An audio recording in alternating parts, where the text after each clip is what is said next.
નહીં તો એની એ જ રહે. 50 વર્ષે પણ પતિ હાથ પકડે તો એ જ ફિલિંગ કેમ નથી થતી? છોડો હવે, સારા નથી લાગતા. કેમ સારા નથી લાગતા? આજ પતિને 25 વર્ષ પહેલા જયારે જતા હતા ઓફિસે ત્યારે કહેતા હતા ના જાઓ ને, હવે રહી જાઓ ને. હવે કે જાઓ, હવે સારા નથી લાગતા. છોકરા ઘરમાં છે. કેમ છોકરાઓ માતા પિતાનો સ્નેહ ન જોઈ શકે? કેમ બાળકોની સામે પત્નીને વાલ ન કરી શકાય, પતિને વાલ ન કરી શકાય? કેમ તમારા સંતાનો તમારો સ્નેહ ન ઓળખે? કેમ તમારા સંતાનોથી તમારે સ્નેહ છુપાવવો પડે? કારણ કે આપણે વ્યક્તિને પ્રેમ કર્યો, વિચારને નહીં. શરીરને પ્રેમ કર્યો, પ્રકૃતિને, સ્વભાવને નહીં.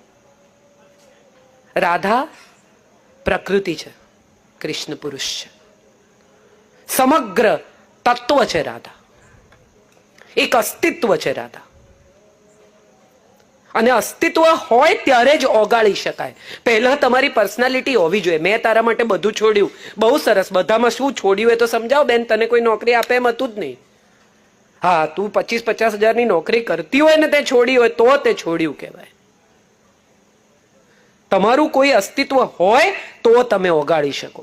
એટલે પહેલા રાધાનું અસ્તિત્વ ક્રિએટ થાય છે ને પછી ડિમોલિશ થાય છે. રાધા કશુંક છે જેણે કૃષ્ણમાં સ્વયંને સમર્પિત કરી છે. સમર્પિત કરવા માટે કંઈ છે તમારી પાસે? મેં તો બધું છોડી દીધું. બધામાં શું છોડ્યું? તમારી પાસે છે શું? એક 5-25 હજારની નોકરી, 5-25 લાખનો બિઝનેસ, 100 કરોડની દુકાન, જમીન? આ તો તમારે આમે છોડીને જ જવાનું છે ભાઈ.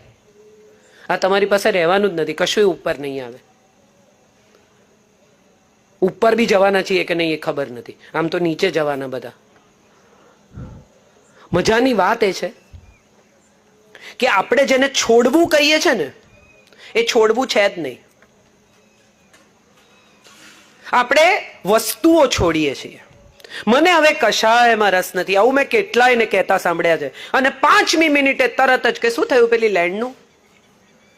થયો હિસાબ? નથી થયો. કેમ? આપણે હવે કાંઈ જોઈતું નથી. બધું છોકરાઓ માટે. તમે જે છોડી શકો છો ને એ સૌથી પહેલો અહંકાર છે. અને રાધા અહંકાર છોડે છે. એના સૌંદર્યનો, એના અસ્તિત્વનો, એના આ દુન્યવી જગત સાથેના કનેક્શનનો અહંકાર છોડે છે. અને માટે કૃષ્ણ ચરણમાં સમર્પિત થઈ શકે છે. આપણે બધા જ ક્યાંક ને ક્યાંક, કશેક ને કશેક. કેમ દ્રૌપદીના વસ્ત્ર ખેંચાય છે? એવું કદી કોઈએ વિચાર્યું? આ શેનું મેટાફર છે? બધાની વચ્ચે તમારા વસ્ત્ર ખેંચાવા એ કયું મેટાફર છે? શું કહેવા માંગે છે વેદવ્યાસ વસ્ત્ર ખેંચીને? શું છે વસ્ત્ર? 1 નૂર આદમી 1000 નૂર કપડા. આવું આપણે 1000 વાર કહ્યું. બ્રાન્ડ્સ. કેટલા લોકોને મેં એવું જોયા છે કે આમ કાર્ટિયરના ચશ્મા હોય ને રોલેક્સની વોચ હોય ને આમ ઘડી ઘડી જોયા. ભાઈ એક જ વાર જોયું તે અમને સમજી ગયા કે તે રોલેક્સ પહેરી જાય. દર 5 મિનિટે આમ ઘડિયાળ જોવાની જરૂર નથી. પણ તમે નહીં જુઓ ત્યાં સુધી એ જોશે. નવી લીધી રોલેક્સ છે? હા, હમણાં જ લીધી, આવી છે દુબઈથી. બસ હવે એને હવે નહીં જુએ. તમે જોઈ લીધી ને? તમે ના જુઓ ત્યાં સુધી દર 5 મિનિટે એકવાર ઘડિયાળ જુએ. મજા એ છે કે પૂર્ણ શ્રૃંગાર પછી પણ રાધા સંપૂર્ણપણે પોતાના અસ્તિત્વને ઓગાળીને જે કથા દ્રૌપદીની છે ને એ જ કથા ગોપીઓની છે. કૃષ્ણ એને એમ કહે છે કે ઊભા થાઓ.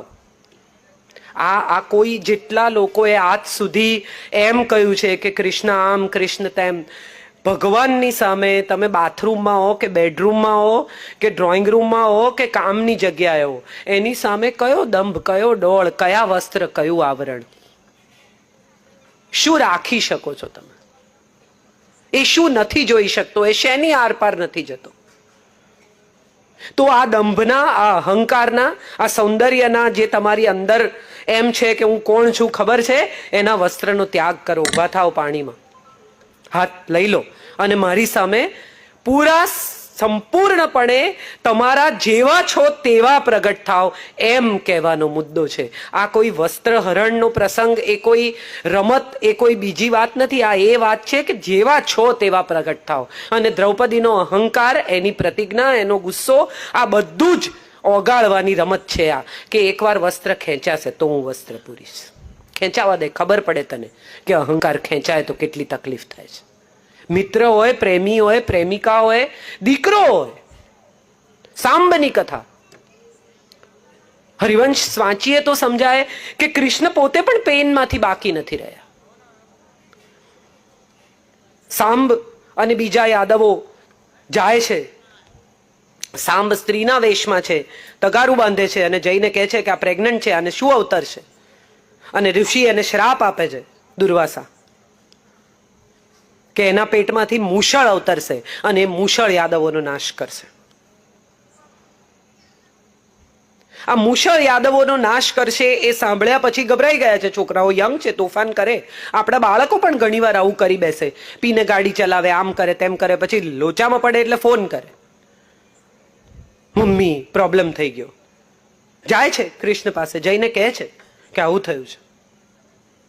એ પહેલા તો મૂષળનો નાશ કરી નાખ્યો છે, બધું ભૂક્કો કરીને પાણીમાં વહાવી દીધું. એને એમ કે હવે આ મૂષળનો નાશ થઈ ગયો એટલે શ્રાપનો નાશ થઈ ગયો. એવું થતું નથી. વસ્તુનો નાશ કરવાથી વિચારનો નાશ થતો નથી. અભિશાપ તો વિચાર છે, વસ્તુ ક્યાં છે? એ મૂષળ વહીને સામે જાય છે અને ત્યાં એરકો નામનું ઘાસ ઉગે છે, ચીપિયા જેવું. અંતે જ્યારે યાદવા સ્થળી થાય છે અને યાદવોના હથિયાર ખૂટી જાય છે, ત્યારે એરકો લઈને એકબીજાને મારે છે અને એનાથી યાદવોનો નાશ થાય છે. કૃષ્ણ પણ સાત્યકીને સૌથી પહેલું ઘા કરે છે. કેમ કરે છે? કેમ બધું ડિમોલિશ કરવાની કૃષ્ણએ નેમ લીધી છે? કેમ નગરી દુબાડી દીધી? કેમ યાદવોને નાશ કરીને ગયા અહીંથી?